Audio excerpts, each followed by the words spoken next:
Stroke అనేది మనకి యూజువల్గా ఎమర్జెన్సీగా ప్రెజెంట్ అవుతుందండి. కామన్గా మనం చూసే ఇందులో సిమ్టమ్స్ వచ్చేసి యూజువల్గా బీ ఫాస్ట్ అనే ఒక సినానిమ్ యాక్రోనిమ్ వాడతాము.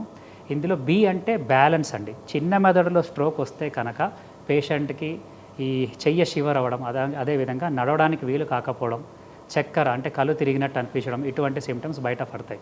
ఈ అంటే ఐ సిమ్టమ్స్ అండి. అంటే చూపు మబ్బు, మసక లేదా డబల్ కనిపించడం, ఇటువంటి లక్షణాలు కూడా రావచ్చు. ఎఫ్ అంటే ఫేస్ అండి. మూతి ఒక పక్క వంకర పోవడం. సో ఇటువంటి మార్పులు కూడా మనకి స్ట్రోక్లో చూస్తాం. అదేవిధంగా ఏ అంటే ఆర్మ్ అండి. సో ఆర్మ్ అంటే ఒక్క ఆర్మే కాదు, ఒక పక్క చెయ్య కాలు పక్షవాతంలాగా రావడం, లేదా కొంతమందికి బాగా తిమ్మిర్లు, కరెంట్ షాక్ లెక్క రావడం ఒక పక్క, ఇవి కూడా స్ట్రోక్ యొక్క లక్షణాలు. సో అదేవిధంగా ఎస్ అంటే స్పీచ్ అండి. మాట తడబడ్డం, లేదా వేరే వాళ్ళు మాట్లాడేది మనకు అర్థం కాకపోవడం, ఈ సిమ్టమ్స్ కూడా చూస్తాం.